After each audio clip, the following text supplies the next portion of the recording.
Welcome back to our YouTube channel. Today our topic is dielectric constant or relative electrical permittivity. Dielectric constant को हम K से represent करते हैं और relative electrical permittivity को हम एप्सिलॉन नॉट से रिप्रेजेंट करते हैं। तो हमने कूलम्स लॉ में हमने पढ़ा था, जब हमारे पास दो चार्जेस फ्री स्पेस में होते हैं तो वहां पर हमारे पास दो चार्जेस के बीच में जो हमारे पास फोर्स होती है F equal to K Q1 Q2 divide by r square के इक्वल होता है। और इस K की वैल्यू कितनी होती है, वो 1/4 pi epsilon naught Q1 Q2 divide by r square के इक्वल होता है। तो ये हमने फाइंड आउट किया था कि जब भी हमारे पास दो चार्जेस किस में होते हैं, फ्री स्पेस में होते हैं, तो फोर्स हमारे पास किसके लिए होती है, F equal to K Q1 Q2 divide by r square के लिए होता है। ये K जो हमारे पास होता है इसको कहा जाता है डाइलेक्ट्रिक कांस्टेंट। इसी डाइलेक्ट्रिक कांस्टेंट को आज हम थोड़ा सा डिफाइन भी करेंगे और फाइंड आउट भी करेंगे हम K की वैल्यू कहाँ से हमारे पास मिलती है। ये जो हमारे पास ये जो K की वैल्यू जो होती है हर एक मीडियम्स के लिए डिफरेंट आपको मिलती है। और वो K की वैल्यू हम कहाँ से कैलकुलेट करते हैं, इस K की वैल्यू कहाँ से हम कैलकुलेट करते हैं, उसके लिए आज हम थोड़ी सी एक्सप्रेशन हम निकालेंगे, फाइंड आउट करेंगे हम। देखिए, अगर हमारे पास ये दो चार्जेस है, हमारे पास Q1 Q2, जिनके बीच में डिस्टेंस हमारे पास क्या है, R है। अगर ये हमारे पास दो चार्जेस क्या हैं, पहले हमारे पास अगर हमारे पास ये फ्री स्पेस में है, तो इन दो चार्जेस के बीच में फोर्स किसकी होती है, force between Q1 and Q2 किस में, फ्री स्पेस में। फ्री स्पेस में हमारे पास, फ्री स्पेस में एयर और वैक्यूम आता है। एयर या वैक्यूम, वैक्यूम हुआ हवा भी नहीं, एयर भी नहीं। तो वहां पर हमने कैलकुलेट किया था दो चार्जेस के बीच में हमारे पास फोर्स किसकी होती है, वो 1/4 pi epsilon naught Q1 Q2 divided by r square के इक्वल होता है। यह हमारे पास दो चार्जेस के बीच में फोर्स होती है जब हमारे पास दो चार्ज किस में होते हैं, फ्री स्पेस में होते हैं, जिसमें हमारे पास एयर या वैक्यूम आता है, एयर या वैक्यूम। अब देखिए, अगर यही दो चार्जेस, इन्हीं दो चार्जेस को अगर हम किस में ले लेंगे, मीडियम में ले लेंगे हम, force between Q1 and Q2 in medium. अगर ये हम दो चार्जेस इनको हम किसी मीडियम में ले लेंगे, हम मीडियम का मतलब हुआ अगर इनको हम वाटर में ले लेंगे या गिलास में ले लेंगे। अगर ये दो चार्जेस हमारे पास किसी गिलास में होंगे या हमारे पास वाटर में होंगे, तो वहाँ पर अगर हम दो चार्जेस के बीच में फोर्स को कैलकुलेट करेंगे तो वहाँ पर हमारे पास फोर्स किसी को होती है, वो हमारे पास 1/4 pi epsilon naught epsilon naught epsilon Q1 Q2 divided by r square के इक्वल होता है। ये हुआ हमारे पास दो चार्जेस के बीच में फोर्स, अगर हमारे पास दो चार्जेस किस में होते हैं, वो मीडियम में होते हैं। ये हमारे पास एप्सिलॉन क्या होता है, this is absolute permittivity in medium, इसको कहा जाता है एब्सोल्यूट परमिटिविटी इन मीडियम। ये एप्सिलॉन नॉट क्या होता है, हमारे पास absolute permittivity in free space. Medium में हमारे पास आता है गिलास आता है, वाटर आता है, मेटल आता है। तो अगर उनमें मेटल्स में अगर हमारे पास दो चार्जेस होंगे तो वहाँ पर, या गिलास में अगर हमारे पास दो चार्जेस होंगे तो वहाँ पर हमारे पास उन दो चार्जेस के बीच में फोर्स जो होगी वो इसके इक्वल होगी। अब देखिए, इन दोनों को हम क्या करेंगे, इन दोनों इक्वेशंस को डिवाइड करेंगे हम। ये मीडियम है, FM रिप्रेजेंट करेगा force between two charges in medium. अब क्या करेंगे, इन दोनों को डिवाइड करेंगे, F divided by FM, F divided by FM।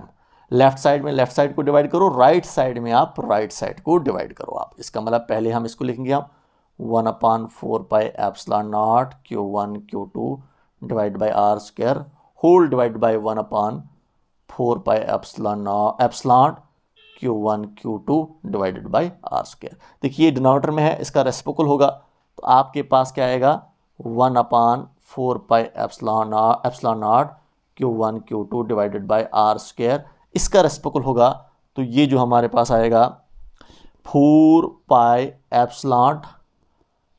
Epsilon r square numerator में आएगा और Q1 Q2 डिनोमिनेटर में आएगा, क्योंकि इसका रेसिप्रोकल हो गया। देखिए, हमारे पास 4 pi cancel, Q1 Q2 cancel, r square get cancelled, you get F divided by FM, that is equal to किसके इक्वल आ रहा है, ऊपर आपके पास एप्सिलॉन आ रहा है और नीचे आपके पास सिर्फ एप्सिलॉन नॉट आ रहा है। ये जो आपके पास है F divided by FM that is equal to epsilon divided by epsilon naught, यही हमारे पास K के इक्वल होता है, K या रिलेटिव इलेक्ट्रिकल परमिटिविटी के इक्वल होता है, जिसको हम एप्सिलॉन R से रिप्रेजेंट करते हैं।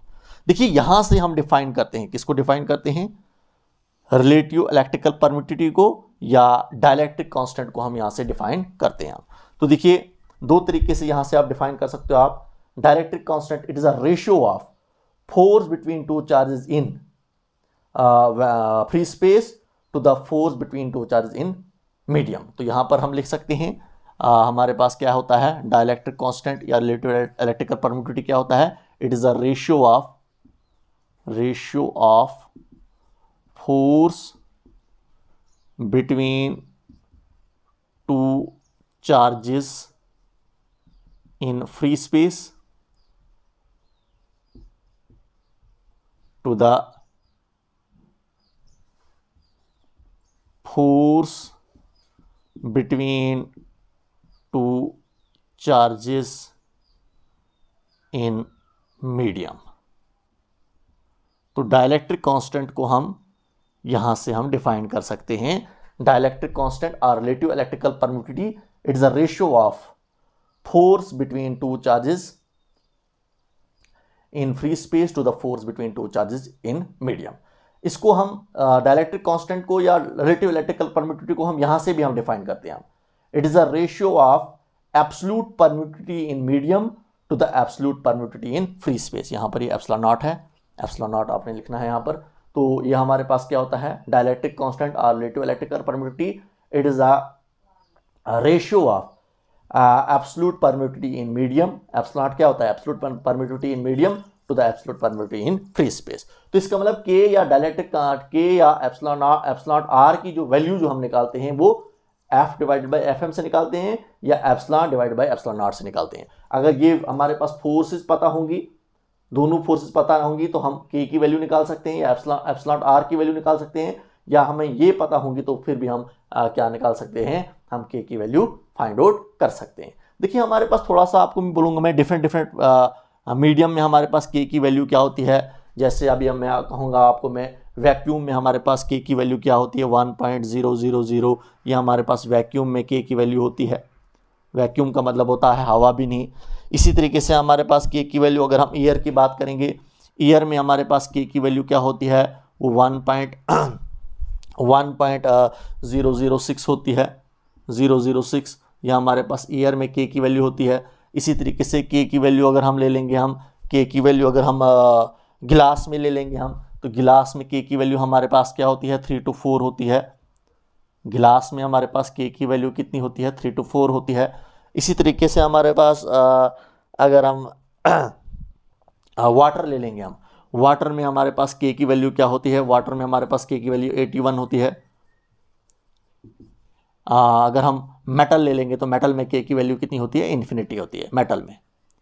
तो ये जो हमारे पास अभी मैंने आपको कहा कि हमारे पास डिफरेंट सब्सटेंस में हमारे पास के की वैल्यू क्या होती है ये होती है। और ये कहाँ से हम फाइंड आउट करते हैं, इस एक्सप्रेशन से हम फाइंड आउट करते हैं। जब एफ पता होगा एफ एम पता होगा तो हम के की वैल्यू निकाल सकते हैं, एप्सिलॉन पता होगा एप्सिलॉन नॉट पता होगा तो हम के की वैल्यू फाइंड आउट कर सकते हैं।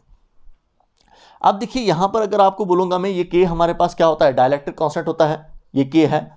ये जो के जो हमारे पास होता है ये डायमेंशनलेस और यूनिटलेस क्वांटिटी होती है। एक पॉइंट हमारे पास क्या होगा डायमेंशनल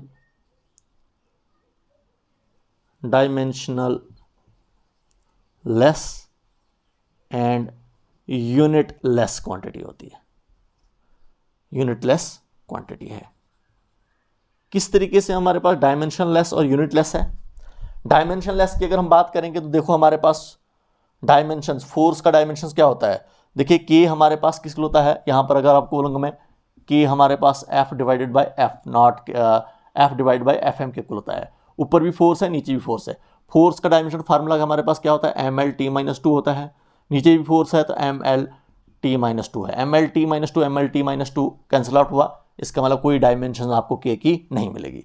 इसी तरीके से अगर आप यूनिटलेस बोलेंगे तो ऊपर भी फोर्स है, फोर्स का यूनिट क्या होता है न्यूटन होता है। नीचे भी फोर्स है, फोर्स का यूनिट क्या होता है न्यूटन, न्यूटन कैंसिल, आपको यूनिट भी कुछ नहीं मिलेगा। इसीलिए इसको कहा जाता है ये डायमेंशनलेस भी है और यूनिटलेस भी है। इसके बाद हमारे पास के की वैल्यू जो हमारे पास जो है वैल्यू ऑफ के decrease with increase of temperature. जब हम टेम्परेचर को इंक्रीज करेंगे हम तो के की वैल्यू क्या हो जाती है, वो डिक्रीज हो जाती है। इस के की वैल्यू जब भी हम एक सबस्टेंस में के की वैल्यू का, सबस्टेंस में टेम्परेचर अगर इंक्रीज करेंगे हम, टेम्परेचर जब बढ़ाओगे आप, तो के की वैल्यू जो हमारे पास क्या हो जाती है, वो डाइलेक्ट्रिक कांस्टेंट की वैल्यू क्या हो जाती है, वो डिक्रीज होती है। समझे आप? ये अभी मैंने आपको कहा डायमेंशनलेस क्वांटिटी, इसके बाद मैंने आपको कहा यूनिटलेस क्वांटिटी, इसके बाद मैंने आपको कहा कि हमारे पास जो है के की जो वैल्यू जो हमारे पास जो होती है वो क्या हो जाती है, वो डिक्रीज हो जाती है with the increase in temperature. Temperature के इंक्रीज होने के साथ साथ हमारे पास इस के की वैल्यू हमारे पास क्या हो जाती है, वो डिक्रीज हो जाती है। थर्ड पॉइंट जो हमारे पास जो है वो के की वैल्यू जो हमारे पास है, जो के की वैल्यू अगर हमारे पास इंक्रीज होगी या डिक्रीज करेगी तो हमारे पास फोर्स पर क्या इफेक्ट पड़ेगा। जैसे अभी हम यहाँ पर अगर के की वैल्यू को हम निकालेंगे, आपको पता है के जो होता है वो F divided by F M that is equal to K equal होता है के डायरेक्ट कांस्टेंट है। अगर फोर्स निकालेंगे किसी मीडियम में हम, तो वो किसके इक्वल होगा, वो एफ अपान के इक्वल होगा। तो यहां से हमारे पास इस एक्सप्रेशन से ये हमें फाइंड आउट होगा कि हमारे पास किसी भी मीडियम में जो हमारे पास जो होगी वो फोर्स क्या हो जाएगी, वो डिक्रीज हो जाएगी। अगर दो चार्जेस को अगर हम मीडियम में रखेंगे, हम अगर दो चार्जेस को हम मीडियम में रखेंगे, हम वहां पर हमारे पास के की वैल्यू ज्यादा होगी। समझे आप? वहां पर हमारे पास के की वैल्यू ज्यादा होगी। जब के की वैल्यू ज्यादा होगी तो फोर्स क्या हो जाएगी, वो कम हो जाएगी। समझे आप? तो फोर्स हमारे पास मीडियम में क्या हो जाती है, वो कम हो जाती है, क्योंकि वहां पर के की वैल्यू ज्यादा होती है। तो यहां पर भी देख सकते हो आप, ये एफ हमारे पास क्या होता है, फोर्स इन फ्री स्पेस। इसका मतलब फोर्स इन फ्री स्पेस में मुझे डिवाइड करना पड़ेगा, इसको मुझे डिवाइड करना पड़ेगा के से। तो इसका मतलब जो फिर वैल्यू आ जाएगी आपके पास, वो वैल्यू हमारे पास फोर्स होगी दो चार्जेस के बीच में, जो दो चार्जेस हमें किसी मीडियम में होंगे। तो इसका मतलब हमारे पास जो होगा, अगर हमारे पास के की वैल्यू बढ़ेगी तो फोर्स क्या हो जाएगी, हमारे पास फोर्स कम हो जाएगी। समझे आप? तो इसीलिए हम बोलते हैं मीडियम में फोर्स जो होगी हमारे पास क्या होगी, वो कम होगी, क्योंकि वहां पर के की वैल्यू क्या हो जाती है, वो बढ़ जाती है। इसके बाद आपके पास जो है, ये जो हमारे पास के की वैल्यू जो होती है हमारे पास, वो ऑलवेज ग्रेटर देन 1 होती है। यहाँ पर आप देख सकते हो आप 1.00 1.006 होती है, 3 to 4 होती है। तो ऑलवेज के की वैल्यू जो आपको जो मिलेगी वो हमेशा और हमेशा ग्रेटर देन 1 ही आपको मिलेगी। तो ये हमारे पास छोटा सा क्वेश्चन था, दैट वाज डाइलेक्ट्रिक कांस्टेंट। इसी को हम रिलेटिव इलेक्ट्रिकल परमिटिविटी बोलते हैं।